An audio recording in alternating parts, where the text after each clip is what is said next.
कोल्हापूर आणि हातकणंगले या दोन्ही लोकसभा मतदारसंघामध्ये महायुतीचे अजूनही उमेदवार जे आहेत ते जाहीर झालेले नाहीत।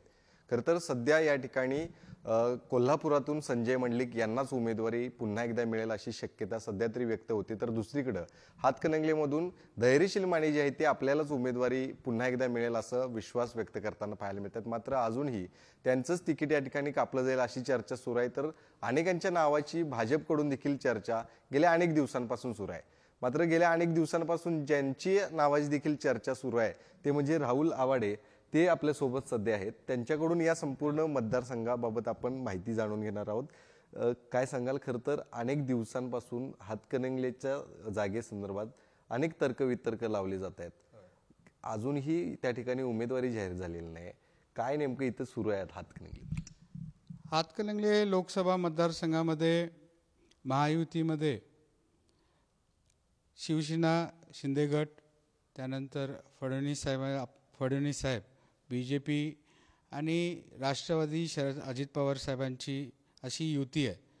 त्याचबरोबर या हातकणंगले लोकसभाचं वेगळं वैशिष्ट्य म्हणजे इथे 3 अपक्ष आमदार आहेत। या 3 अपक्ष आमदार एक आमदार जे आहेत त्यांनी शिवसेनेला पाठिंबा दिला आहे, 2 आहेत ते बीजेपी बरोबर आहेत आणि अजूनही तिथं उमेदवारी स्पष्ट झाली नाही। इथले असणारे खासदार आहेत ते शिंदे साहेबांच्या शिवसेनेचे आहेत आणि अजूनही स्पष्ट उमेदवारी काही जाहीर झाली नाही आहे।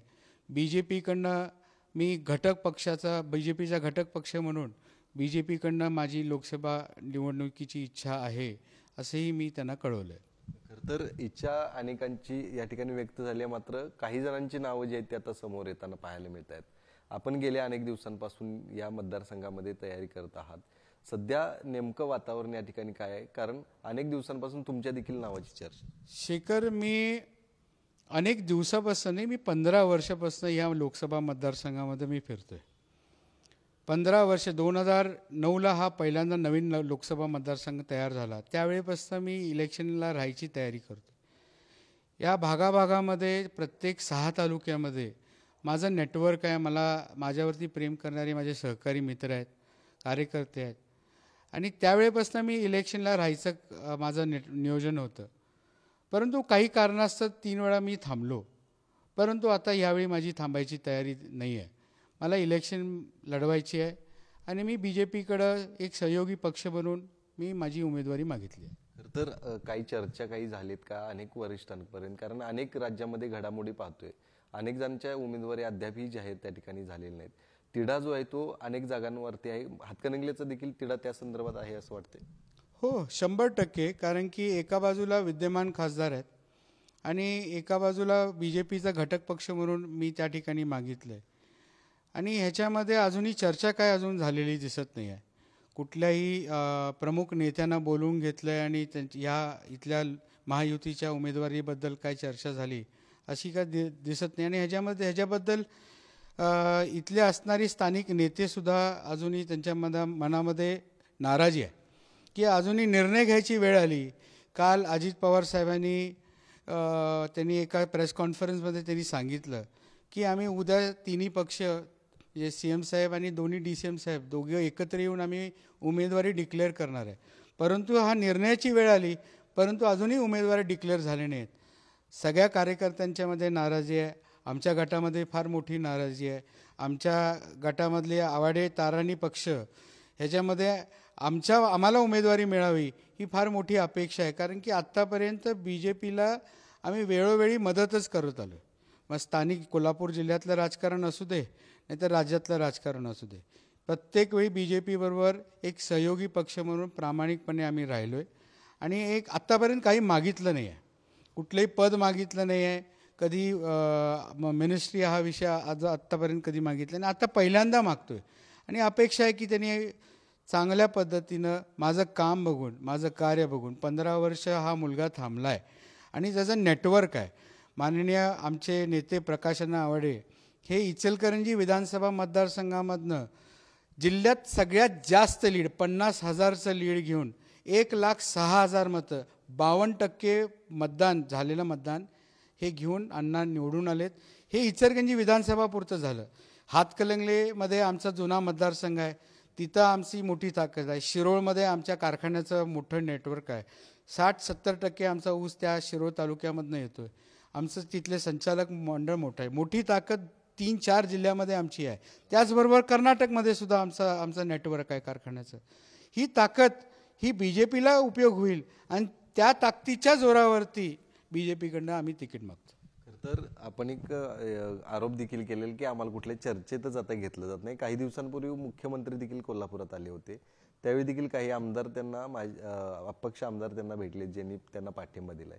म्हणजे ती बातमी खरी होती असं म्हणायचं की आपल्याला कुठल्या चर्चेत सहभागी करून घेतलं जात नाही. चर्चा अजूनही काही खरोखर म्हणजे खोटं बोलायचं नाही, परंतु चर्चा अजून काय झाली नाही. आमच्या हातकणंगले लोकसभा मतदारसंघामध्ये अजूनही चर्चा झाली नाही.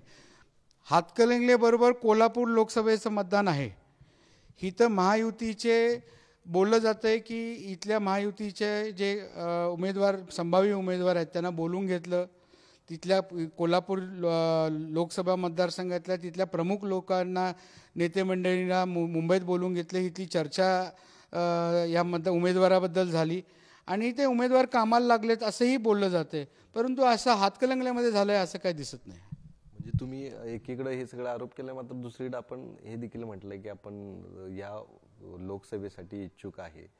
हे सगळं जर चर्चा या ठिकाणी नाहीच झाली तर आवाडे म्हणून आपली पुढची भूमिका नेमकी काय असते?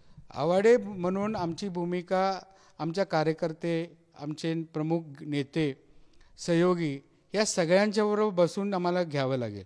त्यांची प्रामाणिक इच्छा आहे की आवाडे गट, ताराणी पक्ष सहयोगींच्याबरोबर लोकसभेच्या इलेक्शनला या ठिकाणी उतरावं. दिली उमेदवारी तर 100% निवडून येणार हे खात्री आहे आणि इलेक्शनला कुठल्याही परिस्थितीत सामोरं जावं लागेल ही सगळ्यांची भूमिका आहे. आगामी निवडणुकीत आम्हाला हातकणंगलेतून आवाडे फॅमिली या ठिकाणी पाहायला मिळणार. होय, आता कार्यकर्त्यांचं एखाद्या राजकारणी एखाद्या प्रमुख नेत्यांचं किंवा आम्ही जेव्हा राजकारणामध्ये काम करतो, समाजकारणामध्ये काम करतो, आम्हाला सहयोगांना घेऊन आमच्या सहकार्याने घेऊन काम करावं लागतं आणि काम करत असताना त्यांची इच्छा असेल की बाबा सहकारी मित्र पुढे जायला पाहिजे, इलेक्शन लढवली पाहिजे. आणि माझी तर परिस्थिती आहे की मी माझ्या सहकार्यानं 15 वर्ष थांबवलं आहे. मी अजून किती वर्ष थांबायचं? आपला निर्णय तर आता पक्का झालाय असं समजायचं? पक्का झालाय हा आता 12 एप्रिल ते 19 एप्रिलपर्यंत फॉर्म भरायची चालू होईल. प्रक्रिया तिथं चालू आहे आणि मी माझं काम चालू केलं आहे. माझे दौरे चालू केलेत, गाठीभेटी चालू केलेत, माझ्या पद्धतीने माझी यंत्रणा चालू केली आहे आणि यंत्रणा आता थांबवणं अवघड दिसते. खरं तर हे राहुल आवाडे होते जे गेल्या अनेक दिवसांपासून या मतदारसंघामध्ये काम करतायत. इच्छा देखील व्यक्त करताना यापूर्वी कधी पाहायला मिळालं नाही, मात्र पहिल्यांदाच कॅमेऱ्यासमोर आणि माध्यमांसमोर येऊन त्यांनी प्रतिक्रिया दिलेली आणि इच्छा देखील व्यक्त केली. त्यामुळं एक आरोप देखील केलेले की आम्हाला कुठल्या चर्चेमध्ये सामावून घेतलं जात नाही आणि तो देखील खंत जी आहे ती व्यक्त करत असताना आपल्याला या येणाऱ्या निवडणुकीमध्ये आपली उमेदवारी जी आहे ती या ठिकाणी पाहायला मिळेल असं देखील त्यांनी या ठिकाणी विश्वास व्यक्त केला. त्यामुळे नक्कीच या हातकणंगले लोकसभा मतदारसंघामध्ये आता नेमकं काय होणार हे देखील पाहणं आगामी काळात पाहावं लागणार आहे. कॅमेरामन ओंकार वळवडेसह शेखर पाटील, पुढारी न्यूज, कोल्हापूर.